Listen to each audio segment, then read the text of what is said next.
This is Harold Camping, once again looking at our situation that the world has come into, as we have been convinced that the sending forth of the gospel has come to an end, and we have been waiting for the physical, literal return of Christ, so that we could get on with eternity and all the joys and wonders that come eternally by being with our Savior. But God has arrested us. God has done to us similarly to what He did to a couple of other great men of faith, one being Abraham.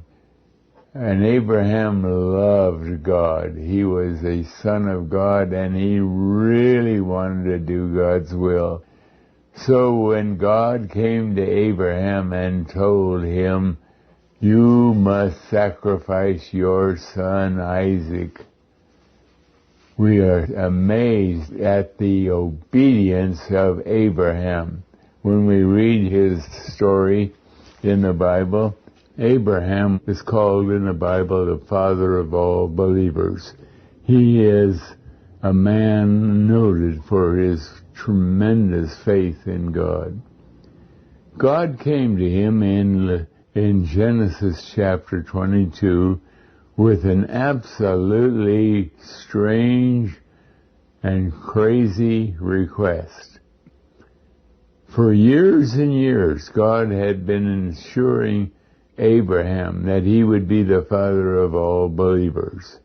He had gone through the misery of trying to make that come true by having his son Ishmael through Hagar, his maid. He tried to make that be the answer because Abraham got to the point where he had become very, very old and had not borne any children at all.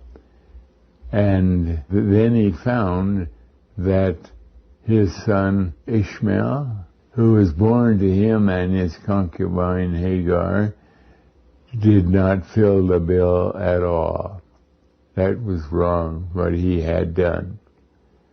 Then he waited a little longer, and God came to him and said, "Abraham, you're going to bear a son." And he had in mind that he would give birth to Isaac as his legitimate son, born to him and his wife Sarah. And lo and behold, that promise did come true in his old age, in Sarah's old age, when she was beyond the age of childbearing. Wonderfully, a son, Isaac, was born to them. Oh, glory, glory, glory. Now the promises of God could be fulfilled, because now there was a legitimate son of Abraham and Isaac who have come into this world to carry out the promise of God. But then something dreadful happened. God came to Abraham and said, "I want you to offer Isaac as a sacrifice to me." So, we read in Genesis chapter 22 that Abraham argued with God. Now, wait a minute. How can that be? After all, if I sacrifice my son, then none of the promises will be carried out. No, we don't read that at all. Amazingly, we read that when God came to Abraham, that he had to sacrifice his son Isaac, which meant that he had to kill his son Isaac. He immediately got ready to do it. We stand amazed at the language of the Bible, we read in Genesis chapter 22, and it came to pass, these things, that God did tempt Abraham, and said unto him, Abraham, and he said unto him, Behold, here I am.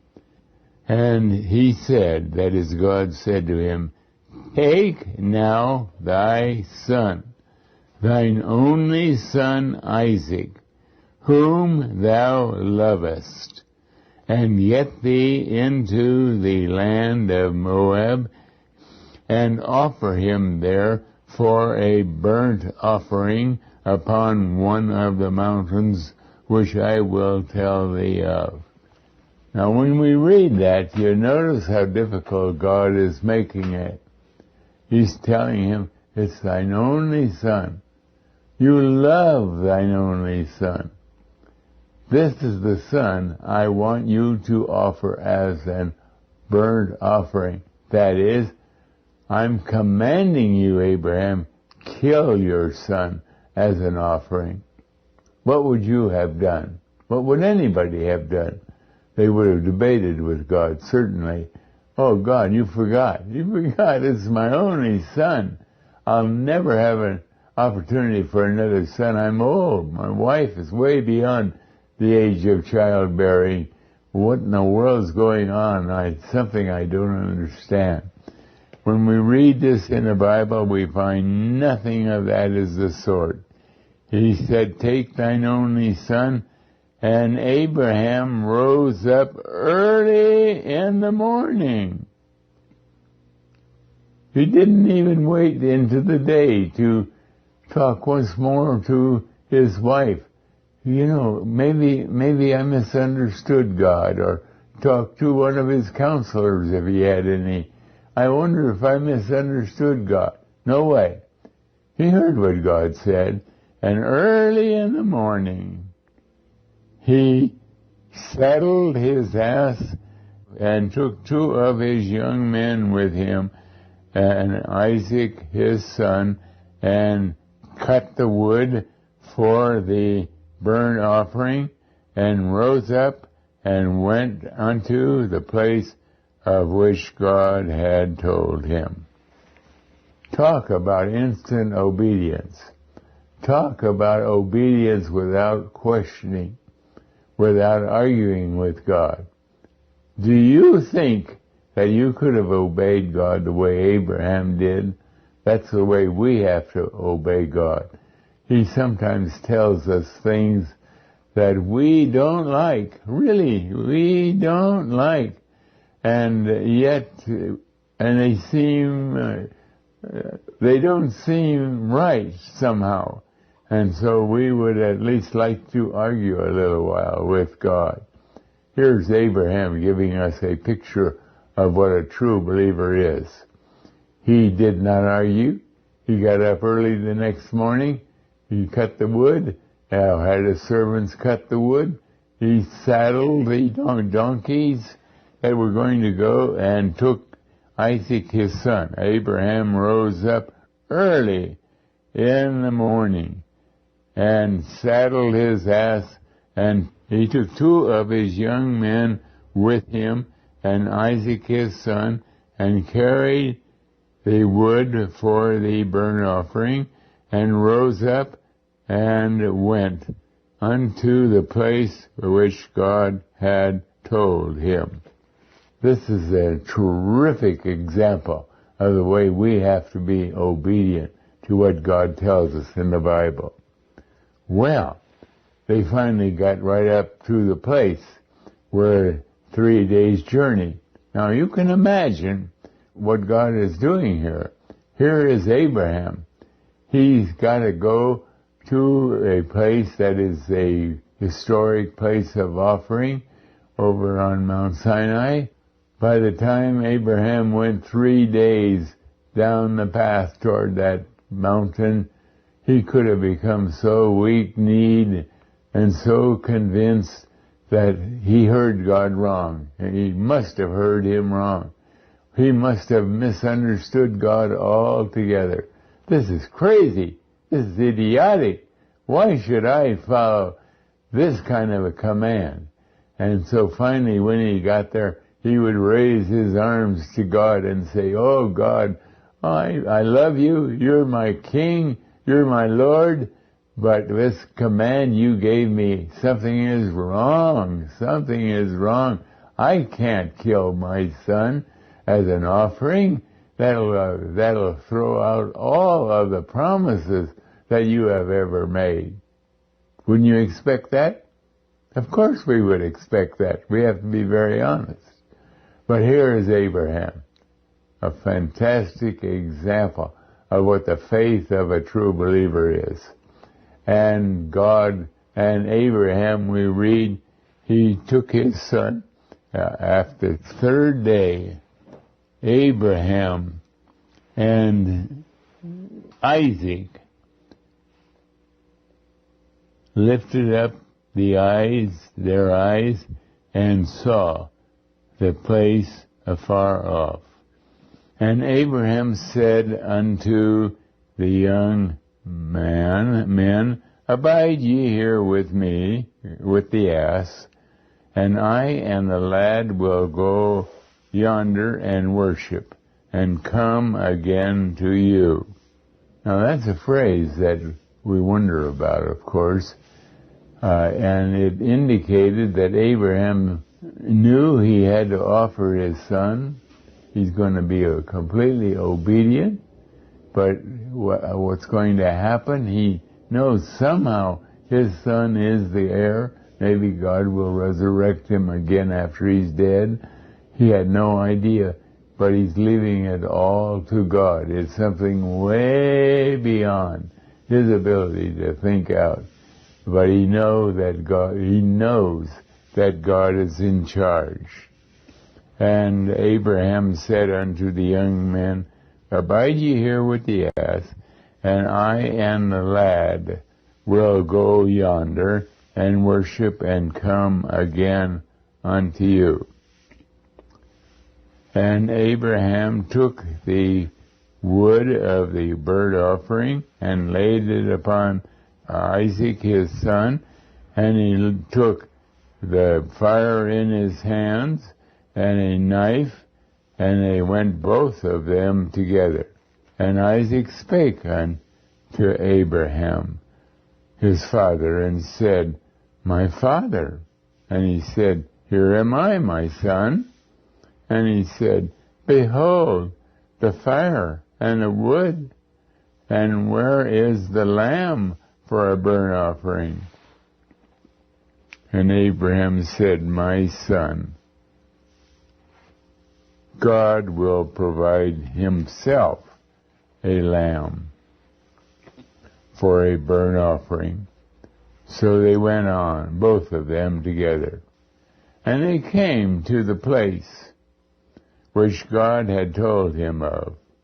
And Abraham built an altar there, and laid the wood in order, and bound Isaac his son, and laid him on the altar upon the wood. And Abraham stretched forth his hand, and took the knife to slay his son. Do you think you could have done that? Any of us, could we have done that? Could we have been that obedient? What God has told Abraham so far made no sense at all. None.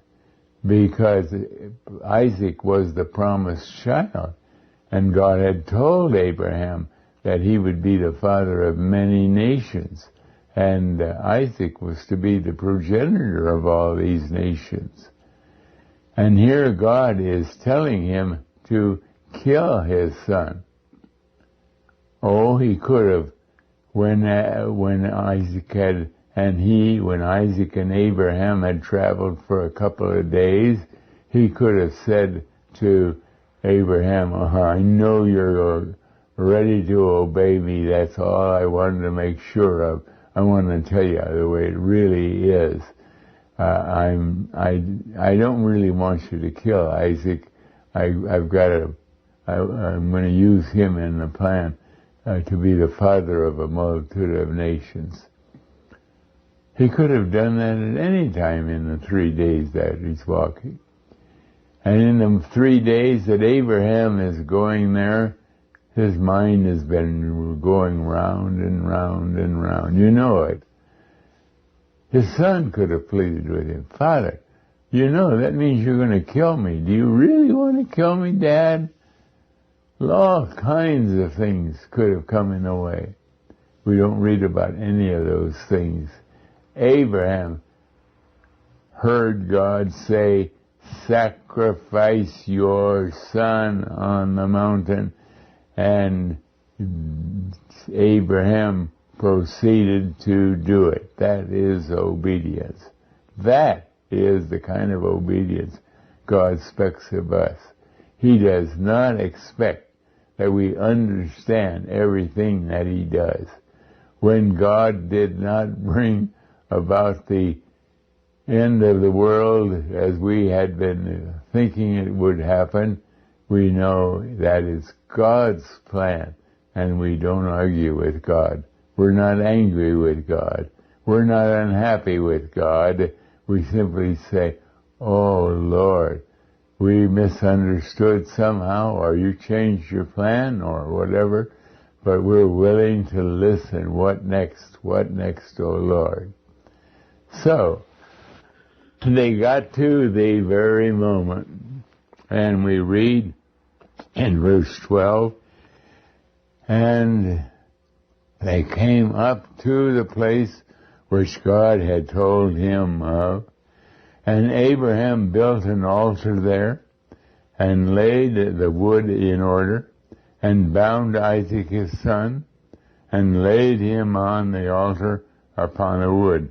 Please note, there's not one word of hesitancy, even though every action that Abraham has taken is moving him closer, very rapidly, closer to that moment when he's going to take Isaac's life.